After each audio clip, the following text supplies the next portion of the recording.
join me today. You wouldn't believe how many requests I've had to film a video of how I light my fire at home in a safe place, obviously.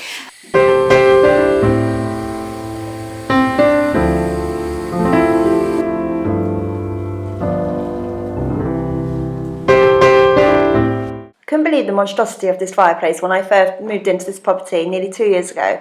But once I'd had the chimney cleaner in, she swept it and she told me all about the history of these fireplaces, and I was just hooked from that moment on. So since then I've been lighting some really great fires to heat up my old 1860s house. You can see how many chimneys we used to have in this house. So there must be so many fireplaces, and when you have your chimney swept and you have the little sweeper stick out the roof, apparently out of the chimney pot, it means it's masses and masses of good luck. So today I'm going to start a fire and I'm going to show you the best way to keep your fire burning for more than an hour at a time.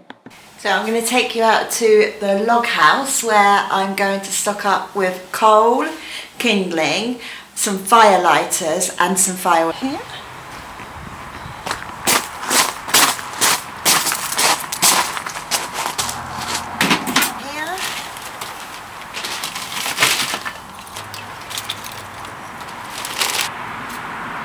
Like this as kindling, and then I save the big chunks for when I really get the fire going.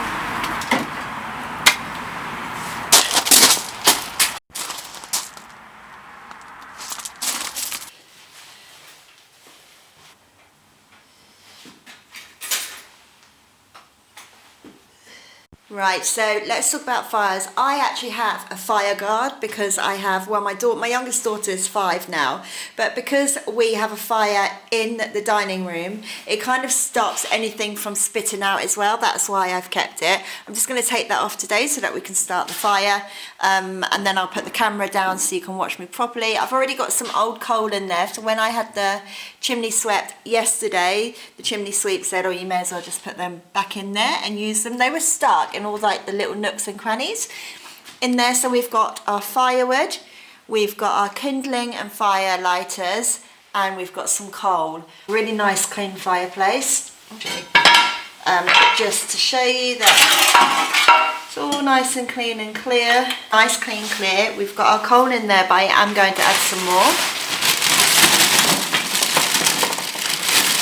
more. We're going to start off with, now some people put paper in here and cardboard and all sorts to get it alight, and you can actually scrunch up a few pieces of paper.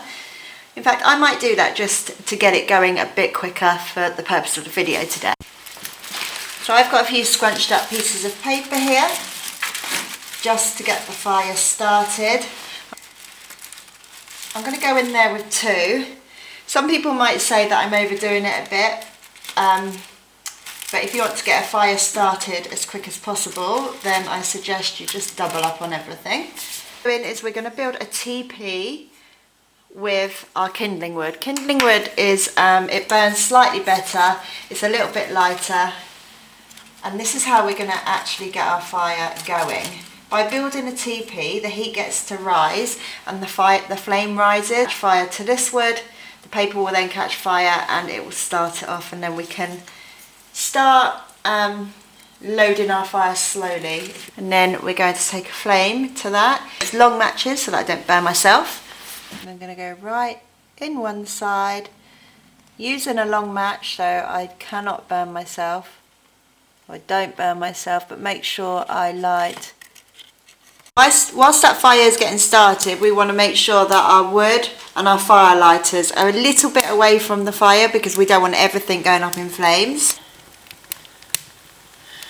Oh, feels nice and warm.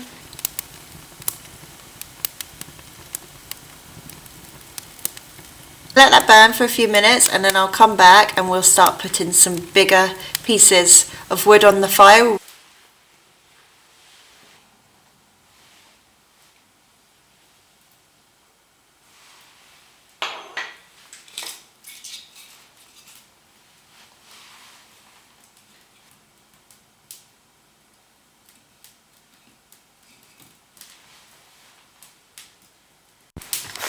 So if we take a look in our fire log basket, I've got logs of all different sizes, and I've got quite a lot of different firewood now in there. So basically what I've done is I chose a longer piece of firewood and I've sectioned it onto the fire and positioned it so that it's facing upwards, so the heat rises and the flame rises, and you can see that's starting to burn that wood there.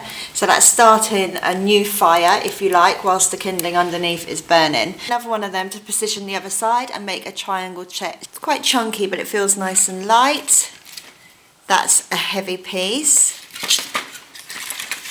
I'm going to go for this bit here. It's perfect. So you can see what I'm doing. I'm not weighing down the fire now. So I'm going to put another light piece on. I'm going to pop it in, but because it's crackling, I'm going to put the fire guard back over. If we were outside, it would be fine, but we don't want to damage any of our soft furnishings in the house.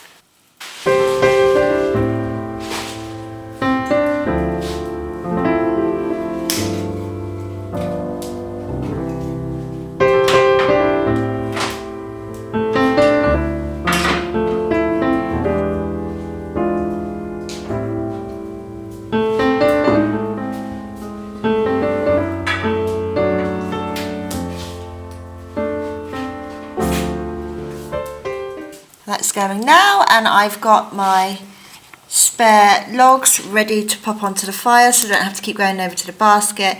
And also I've been quite organised with my logs. I've got some nice big chunks, but I've also got a few spare thin pieces of kindling just to keep that fire going. Coal at the bottom starts to go grey, and then eventually, I don't know if you can see really close in there, but they are starting to go grey, and eventually they'll go red and they'll be orange inside, and that will keep the house heated for the next 6 or 7 hours. So this is another really good trick.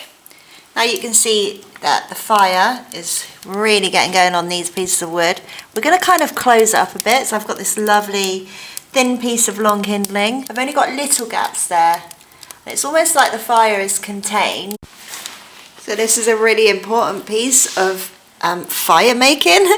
Basically, I've purposely let this go out a bit because I want to show you that if this happens, it's a good thing. The embers at the bottom are going red, and to get the fire going again, you just need to give it a little blow.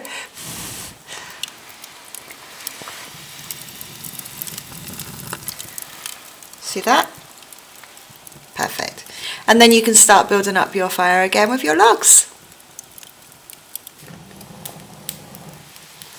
Beautiful.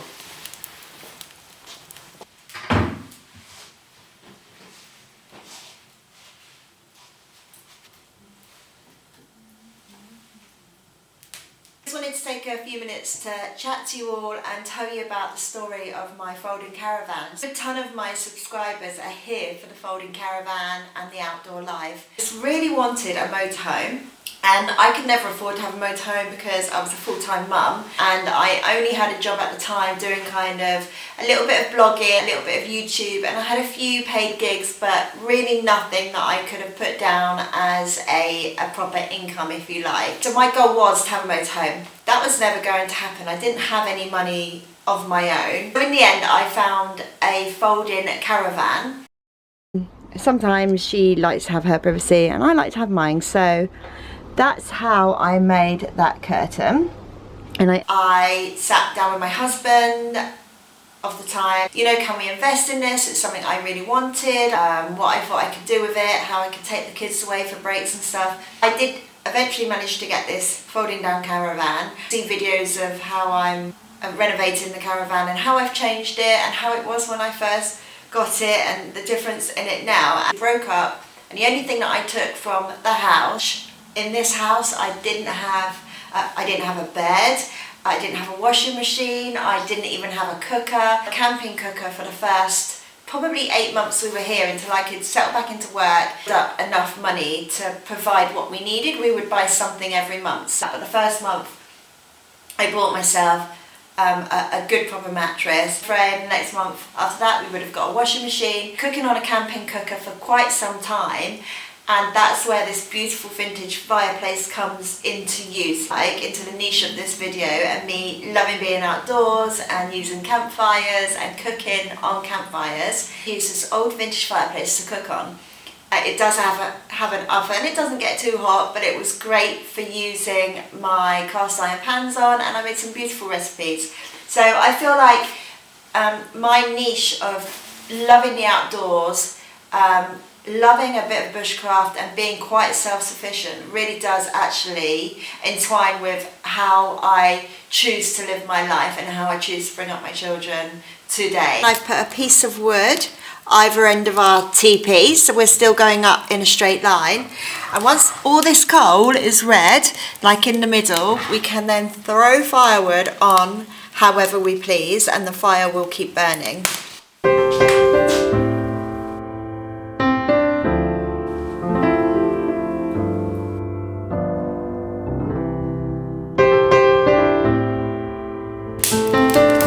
Okay guys, so now you can see that all the coal at the bottom is basically red hot. I can just chuck wood on the fire as I please, and that will keep burning now. The whole grate is full of logs and firewood and coals, and that will just keep burning now for the next few hours. So I started this fire at about 10 o'clock this morning, and 6 hours later it's still going. And I've just come home, stocked up with wood, and just thrown it on. Done. Ooh, what have you got there? A hot chocolate? Are you eating it all before you fill up your hot chocolate cup? Wow, that looks amazing in there.